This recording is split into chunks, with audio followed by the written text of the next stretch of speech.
Alright, hello everybody. This review is going to be on a game this time, instead of a website, and the game is Path of Exile. This is a top-down game that is very similar to the Diablo series before it got turned to mobile. sorry for any Diablo fans. But this is very similar to Diablo and or games of that likeness, to where you just control your character's movement by clicking, and then you'll have your Q, W, E, R, T, just with different skills. So on and so forth. You can change key bindings, no problem with that, but it's just that type of game. Now, this game has a lot going for it. It is very good, it's fun, and it will, it'll keep your attention for quite some time if you're into this sort of game. Now, this game is difficult. This game is very difficult. Even on, in air quotes, easy settings, it is still a very difficult game that will punish you for standing in the face of a boss or something like that. So it's not for people who have a hard time managing quick decisions, but it is very, very entertaining. Another thing about this game that is very notable, that I would say stands out from a lot of other games, is here, I'll link it to this. If you've played Final Fantasy and you know the skill tree for that game that goes on for like a mile and a half, this game has that too. This game's per se skill tree is a literal roadmap. So let's get into that, since that is probably one of the hardest to grasp parts of this game. Okay, so here is the skill tree. This doesn't look like a lot or anything like that, just simple little chains. But the problem is, this skill tree is massive. Obscenely massive. Alright, so before we try to understand all of this, or even portions of it, understand that the reason why the skill tree is this big is because if we look here, these are like strength, dexterity, and intelligence of your character. This skill tree is shared by all characters, I would say. Like, if you do part of the skill tree on this character, you won't have that part of the skill tree unlocked on another character. It's just all characters see the same skill tree. There are a bunch of different class options. There's Witch, Duelist, Templar, a whole bunch of like basic character concepts. And all of them will see this skill tree. The difference here is how you see my ability scores up here. This section over here that has these 3 black circles that kind of looks like this is because this is another character's starting point. So while I'm using a witch, I start here on the skill tree and I have to start making my way around this area from here. I always have to start here. If you chose a Templar, you would start here instead of up here. So then you could start making your way around the tree from this section instead of up here. Or a Marauder, who will start from here. A Duelist, who will start from here. A Ranger, who will start from here. A Shadow, and or like Assassin Dagger guy, will start from here. And then a character that you will unlock after playing the game a little bit called the Scion, who starts dead center of the entire map. Now, this may seem like it's the best choice, but you have a limited amount of skill points you can use, and while all of this is nice, sometimes it's better to start right next to something you want. Or if you plan on just getting, like, everything over here, there's no reason to start down here and spend your time getting all the way up here to then start getting everything up here when you could just start up here to begin with. But yeah, it's like there is a lot to take in on this skill tree, but they did a really good job of laying it out for what characters would want. So it's not that hard to get used to. It's just the first couple times through you're kind of looking through like where you want to go on this skill tree. But after a while, it starts to come, and then people have build videos and descriptions on like what would be good to take for a character. This review probably isn't going to be that long. It's just a general grasp of the game to make sure and get it out there if anybody wants to play it. This is not a sponsored video, nor do I own anything from the owners of this game. This is just for reviewing purposes of a genuinely good game. So now that we got the skill tree, basically... Okay, so wait, let me do one more thing before we leave the skill tree. So, while this is a tree, some would think that it's called a skill tree because you unlock your abilities through here. No. Every single point on this skill tree is a passive effect, which means you do not activate it, it just happens on its own, or it affects your stats. So this one gives spell damage. This just means I do more damage with spells. This one gives spell damage and cast speed, which just makes me cast my spells faster and do more damage. All of these are things that just affect things on their own. Now, skills, abilities that you would have, are from gems. You will get these by purchasing them from NPCs and or getting them as drops. Gems you will put into items you have. The items you have will have slots. These slots will be what you put a skill gem into. So let's see. Okay, so this is an ability. This is called Righteous Fire.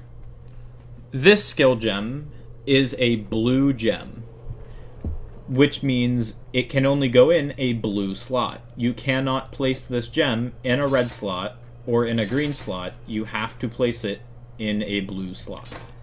Now, another thing to note is these connections between items. So on this item, you will see it has a bunch of things connected, but then this part isn't. What these are called is links. What links do is it will connect multiple sockets, or what these called, to each other. What this allows you to do is take an ability that you can actually use and connect it to something that may change the way it works. So let's take this out. This is increased area of effect support. What links are for is to connect multiple supports to a skill. What this does is if I take these two skills off, well, these two supports, and I put this skill on, what this will do is now that I take this gem off, I don't have an ability on my E slot. If I put this on, it is now in that slot. I can use it because this gem is the ability. So if I go in now, I can use this ability. It's a pretty decent size, but that's also because I have a fair bit of area of effect. So it is a pretty good range, and it goes to about here. So it goes to about this post here. if I put on increased area of effect onto it, now, instead of going to this post...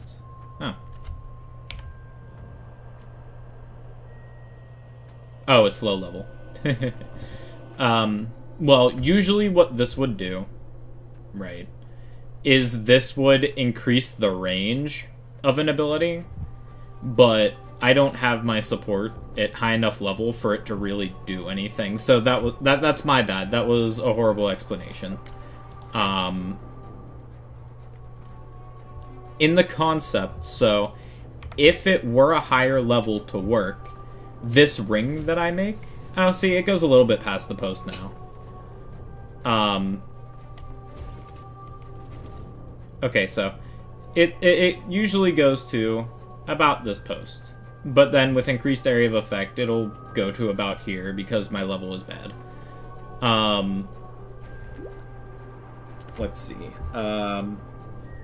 So it's... All it does is increases the range, basically, of your ability, if it's something that can be affected by it. That is another thing that we should get into. Whenever you have things linked to supports, if you... Here, let's take these off for now. If you hover over it... well, too much text. Here, we'll put one on. Okay, so let's hover over this. If I hover over the support, you'll see that both gem sockets are glowing. This means that the support is affecting whatever it's connected to.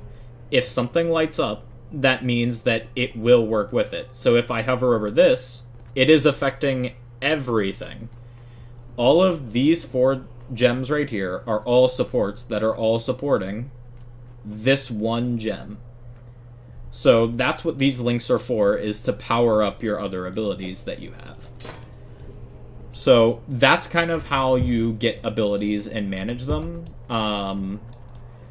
You will buy them from NPCs and stuff like that. I cannot buy them from anything in here because no one in here sells them. NPCs all have unique inventories. They will sell you different things. Now, let's get into some of the gameplay because some people do not like this. Like I said, the gameplay is very similar to Diablo in the sense of it is top-down and you'll be fighting against a lot of enemies with you generally just being one person. In terms, you have to be very strong yourself. So with this, you're going to do a lot of horde killing, basically, where it's going to be like you versus hundreds of things. Now, if we walk around, we're going to start finding enemies. I went to one of the lower levels just because it's easier to do things. These enemies are what you'll see at the beginning of the game. And it's just a concept of, this is what the game is like early on. You just have a bunch of slow enemies, and then you just, as you progress through the levels, the enemies start to get progressively harder and harder. They start to have more health.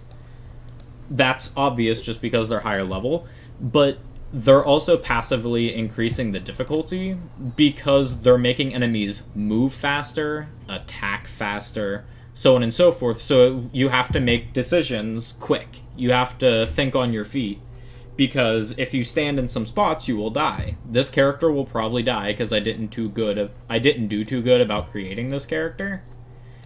But you can see now that I went up to some of these higher levels, the enemies are starting to move a lot faster. That is just because the game devs know that, oh, if we want to make it harder, we might as well just make things that run at them at lightning speed. And there are some gripes I have with this game about defense managing, to where it's like sometimes you feel like you can't really do anything against some of the enemies, but they just have that because it is supposed to be a difficult game. One more thing to note is whatchamacallit. All of this game is pretty decent on its storyline, but it has an entire section after its story that will just give you endless amounts of fun. Now, another thing to note is the developers of this game release new content about, like, they do it every 6 months, I believe. Every 6 months, they release new content. And what this is, think of it as them just revamping the story, kind of. So every 6 months, they'll release a new way to play through the story. These are called leagues. Basically what it is you'll always have the same set story, but they'll add in a new NPC or a new thing added into the game. They'll generally swap out the old thing from the thing before they swapped every 6 months, and they'll add in new NPC. This person right here, June, is the new NPC that they released with this league. Warm nights. And basically what she does is she added in... Where is it? She added in this. This is called the Eternal Syndicate. Or Immortal Syndicate. My bad. This is just a whole cross-section of nonsense to where all these people are getting revived from the dead and you have to go through it. But probably, if anybody's watching this, you won't be playing this version. So I'm not going to go too in-depth into it. Just know that they keep changing what shows up in the story every 6 months. Now, some people like this, some people don't. You will keep your characters until you delete them. But you cannot bring a character from an old league to the new league. So whenever a new league starts, if you want to play that league, you have to level up a new character. Now, some people do not like this, and I understand that. The reason why they do this, though, is because the economy of this game is entirely 100% player-driven. AKA, there is in-game trading, and that is how you get everything. Like, you will sell stuff like this to other players to get more money for you to buy things from players so that you can make your character stronger. Characters have made this currency, Chaos Orbs, the baseline of currency. This is the most used currency in the game, and you can sell just about any rare, well, not rare, any unique item in the game that's at least half difficult to find for a Chaos. So after a while, you will amass some currency, in which case you can buy things for your character, make them stronger so you can do harder difficulty things. It's kind of just a repetitive cycle of you play the game because you like to kill things and farm loot. You get that loot. If it's not loot that you are going to use, if it's good, you will sell it to someone. They will give you money. You use that money to then buy something that you would use. It is entirely player driven. Either you find it yourself or you can buy it from a player, because without a doubt, the amount of people that play this game, somebody will probably have the item you want. The only thing about that is they may not be selling it for a price that you want, and then you're out of luck, because if they think it's more expensive than you do, they're going to sell it for more expensive because they're the person who has it. So that's that. But yeah, this game's playstyle is very, very similar to Diablo. And after you beat the story, I'm not going to go in depth about anything on the story. I'm just going to cover key select parts. This is after story stuff. I'm not going to be telling you how you get here or what any of this is except for this. This is called the map device. What this does is, after you get to high level stuff, you will start to find things called maps. What this is picture a zone that was at the beginning of the game that I showed you a little bit ago, the place with the slow moving zombies and so on and so forth. you can find a map that is that exact same area, and even though it is that exact same area, it will add random enemy types to that zone. So, say you took the level 1 starting zone. If you found a map for that zone, it'll take you to that zone with enemies that are maybe, instead of level 1, what level am I right now? About level 70.